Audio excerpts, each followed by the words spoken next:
Elvis was halfway through signing an autograph when a reporter asked the question that would haunt him for decades. Did you steal rock and roll from black artists?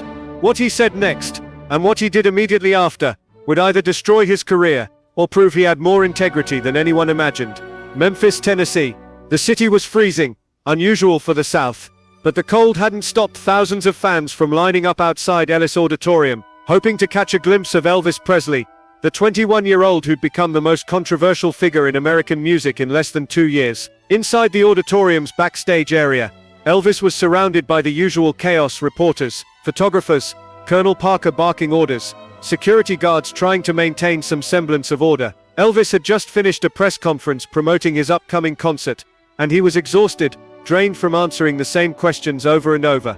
But then a reporter from the Chicago Defender, a black newspaper, pushed through the crowd. His name was James Crawford, and he wasn't there to ask about Elvis's hair or his hip movements. Crawford had been covering the music scene for 15 years, had watched black artists create rock and roll from blues and gospel, had seen them struggle for recognition while white artists found mainstream success with their sound. He looked at Elvis, this white kid from Mississippi who was making millions playing music that sounded exactly like what he'd heard in black clubs for years, and he felt compelled to ask what many in the black community were thinking. "Mr. Presley," Crawford said, his voice cutting through the noise, "there are people saying you didn't create anything new, that you just took what black artists like Arthur Crudup and Big Mama Thornton already did, and made it palatable for white audiences. Some are calling it theft. What do you say to that?"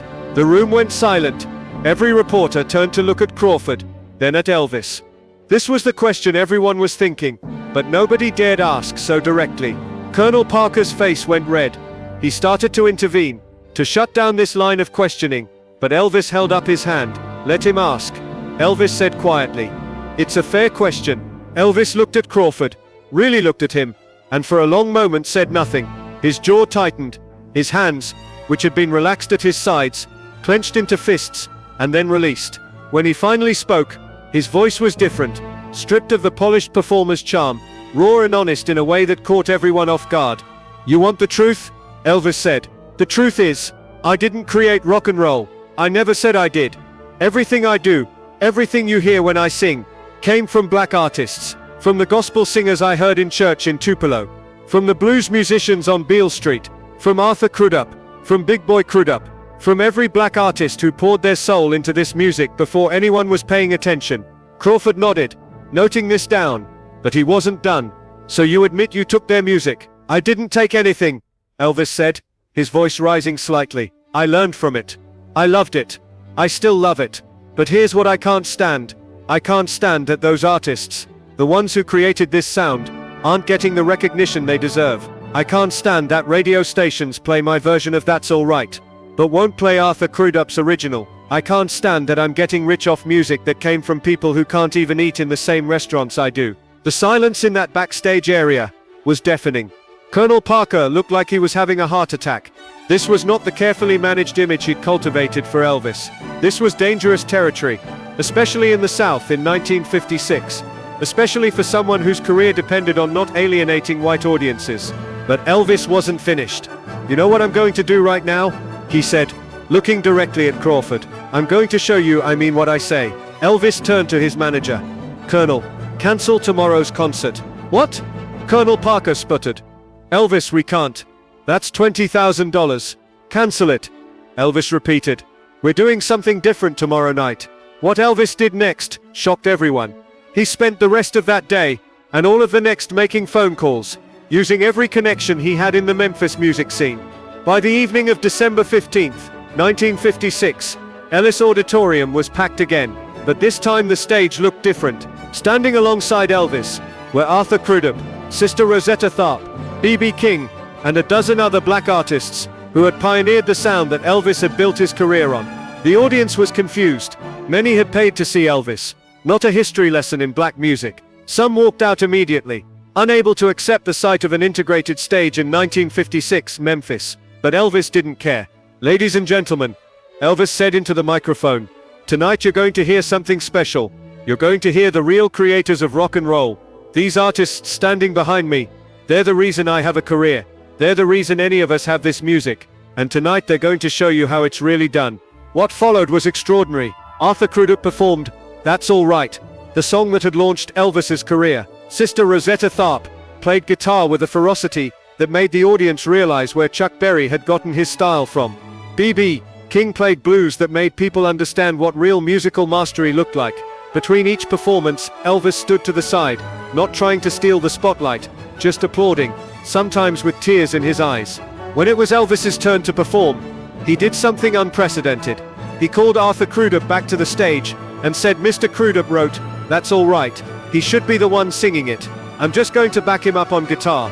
The audience watched as Elvis, the biggest star in America, played rhythm guitar behind a 51-year-old black blues musician most of them had never heard of. It was a complete reversal of the expected dynamic, and it sent a clear message about who Elvis believed deserved recognition.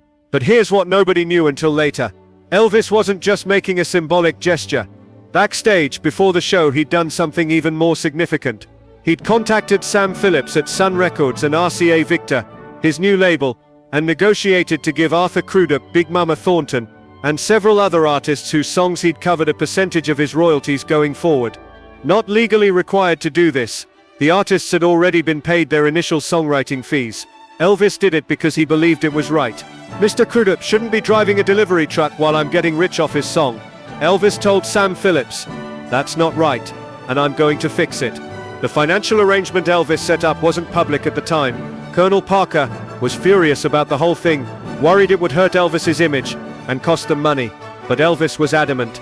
Over the next decade, several black artists received quarterly checks from Elvis's management, money they hadn't expected and desperately needed. Arthur Crudup was able to return to recording.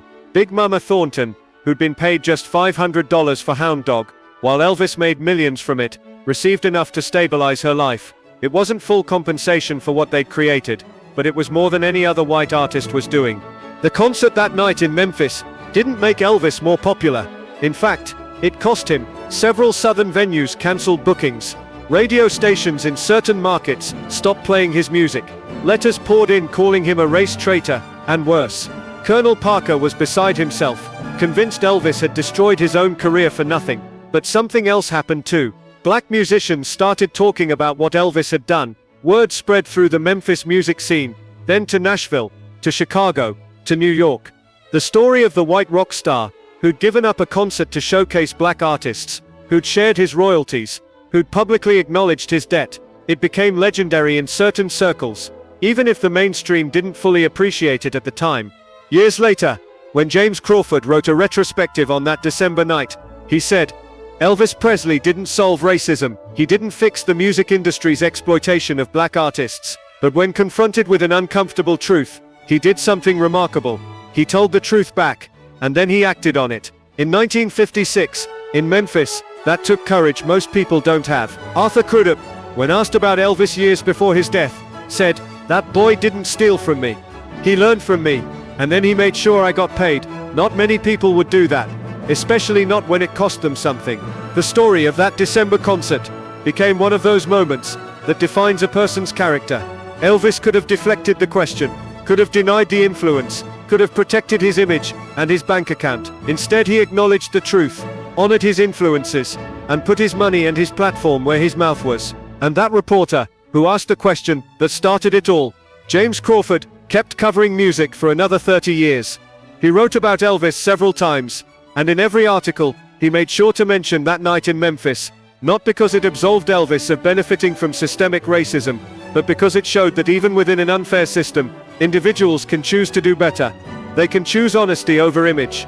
They can choose to lift others up rather than taking all the credit. They can choose to act on their principles even when it costs them. December 1956, a backstage confrontation, one honest question, one honest answer, and then something almost nobody does, following through on that honesty with real action. That's the story nobody tells about Elvis Presley. Not the hip movements or the hair or the fame, but the moment when he was asked if he stole rock and roll, and instead of defending himself, he spent the next decade trying to give credit and compensation back to the people